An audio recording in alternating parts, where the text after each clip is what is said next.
भारत में मुगलों को महान साबित करने के लिए वामपंथी इतिहासकारों ने भारत के पूरे इतिहास को ही उधेड़ कर रख दिया। ये वामपंथी दरअसल कौन हैं और किस उद्देश्य से ऐसा करते रहे, ये सभी जानते हैं। तो आइए इन जिहादी इतिहासकारों द्वारा उधेड़े गए इतिहास को जानते हैं। इन वामपंथियों ने भारतीय खान पान से लेकर वास्तुकला तक को इस तरह से पेश किया जैसे मानो मुगल भारत में नहीं आते तो 21वीं सदी में भी यहाँ के लोग जंगली की भांति जी रहे होते। पिछले दिनों ट्विटर पर एक महिला ब्लॉगर का वीडियो वायरल हुआ था जिसमें वह अमृतसरी कुलचे के बारे में कह रही है कि कुलचे मुगलों के समय से ही है। इसी तरह इन इतिहासकारों ने कहा कि अकबर को खुश करने के लिए कुल्फी बनाई गई थी, लेकिन यह नहीं बताया कि कुल्फी से ही अकबर खुश होगा। यह कुल्फी बनाने वाले को कैसे पता चला?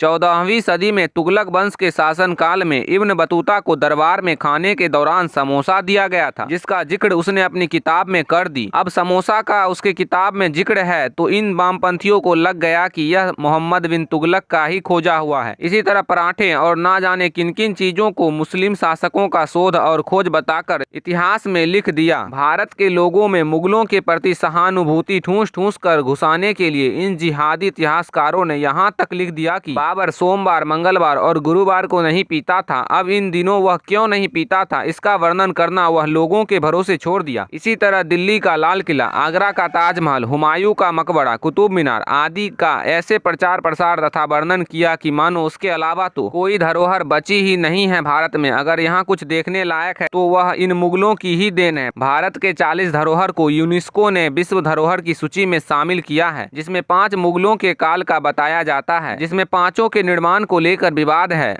बस यहीं इन कटमुल्लों इतिहासकारों की पोल खुल जाती है। वहीं ऐसे सैकड़ों हिंदू, बौद्ध, जैन विरासत और धरोहर हैं जिन्हें इस सूची में शामिल करने के लिए सरकार की ओर से कभी प्रयास नहीं हुए। इन वामपंथी धूर्त जिहादी इतिहासकार ने मुगलों को हिंदुओं के प्रति सहिष्णु और अकबर को महान तक बता दिया, जबकि अकबर ने कहा था जो भी काफिर दिखे उसे मौत के घाट उतार दो, और 20,000 आम लोगों का कत्ल हुआ। मुगल शासन काल में धार्मिक अत्याचार, उत्पीड़न और जजिया कर से हिंदू त्राहिमाम कर रहे थे। इस बात का वर्णन इन जिहादी इतिहासकारों द्वारा नहीं किया जाता है। हिंदू शासकों द्वारा किए गए अनेकों अच्छे काम के ऐसे अनेकों कहानियां और घटनाएं हैं जो इन जिहादी इतिहासकारों के लिए महत्वपूर्ण नहीं है। ये लोग मुगलों के गुणगान में इतना खोए रहते हैं कि भारत की संस्कृति परंपरा का वर्णन करना ही भूल गए। इन जिहादी इतिहासकारों को याद रहा तो सिर्फ कठमुगलों का, और जो दिखा वो मुगलों का दिया हुआ है। यही हमारे भारत के इतिहासकारों की कहानी है। ऐसे में दोस्तों, आपको क्या लगता है कि हम लोग भारत के कभी उस स्वर्णिम इतिहास को जान पाएंगे जो इन जिहादी इतिहासकारों द्वारा दबा दिया गया है? अगर आपको ऐसा लगता है कि हम लोग जान पाएंगे या नहीं तो कमेंट में जरूर लिखिएगा, तथा इस वीडियो को ज़्यादा से ज़्यादा शेयर कीजिएगा ताकि हमारे सभी भारतीय लोग जान सकें कि क्या है भारत का इतिहास और कैसे इसे बदल दिया गया।